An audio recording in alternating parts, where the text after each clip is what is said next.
How to redeem Hot Topic gift card. So the very first thing you want to do is to head over to any of the web browser and head over to the site www.hottopic.com.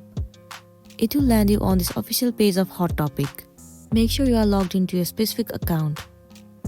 Once you are logged in, head over to any of the product that you want to buy and then add that product to the cart. Once you have added, tap on this red icon at the top right. Tap on Proceed to checkout. It will lead you to this page.